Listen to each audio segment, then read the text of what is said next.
Here we go, guys. Ayan na siya. So, I clean already.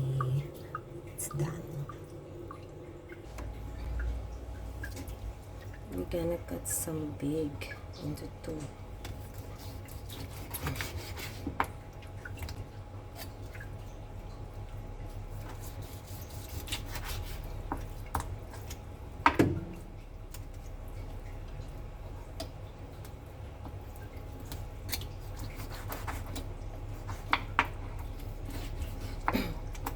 These people, they really like to try all the Filipino dish. My God.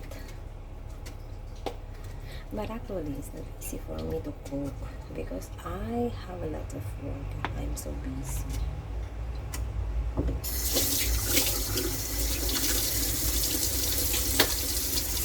And guys, we're gonna boil for a while para we remove some dirt that dead blood.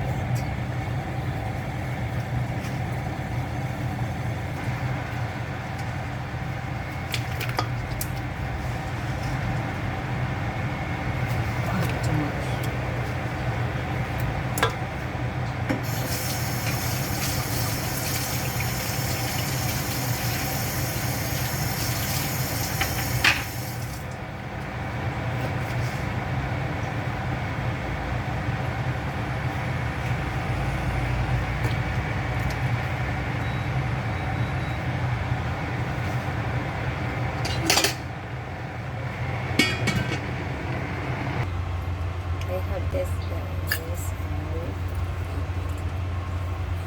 just look like the banana blossom, but it's not a banana blossom they said, but I don't know.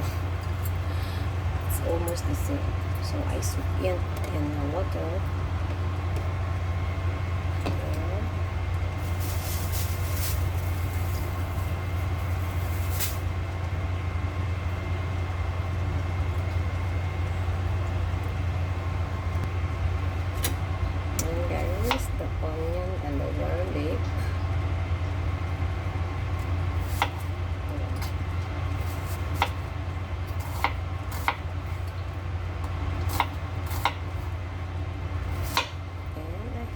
Here are the bay leaves and round pepper.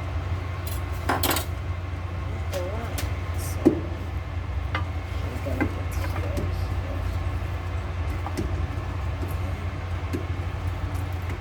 And this. You see they use also this one. We call laurel. It's a bay leaf. And pepper.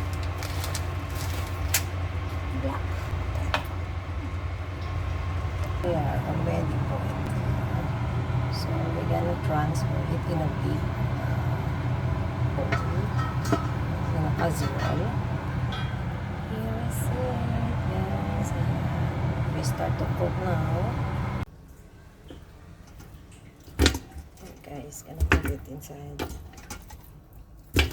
Simulan pagluluto.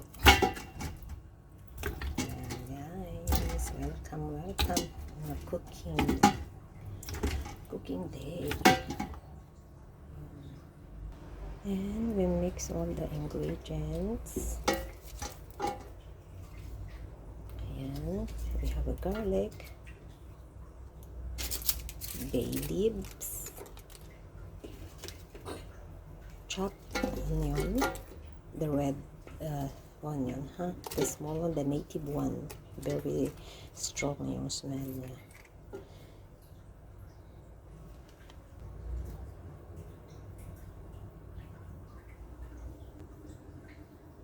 We're gonna put the here guys soy sauce.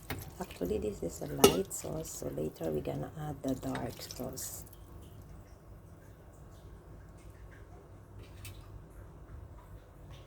And next we're gonna add 2 to 3 spoons of sugar first.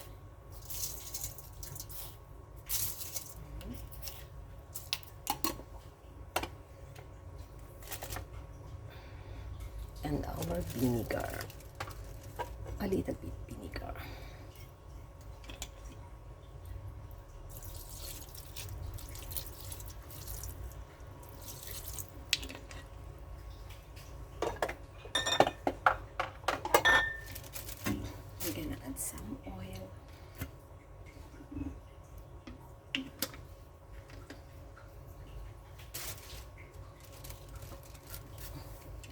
blender natin ilalagay yung ating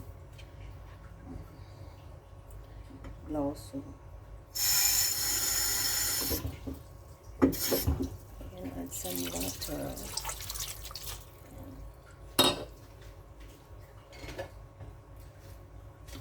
And a little bit dark sauce po muna tayo. Yan.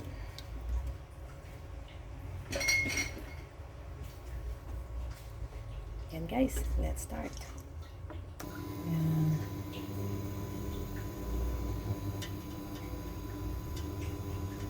Lagyan na stika.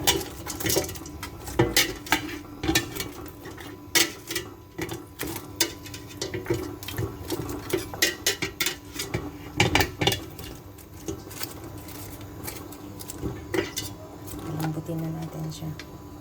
Siya guys, siya ang pango niya. Very nice yan. Mukhang makigustuhan na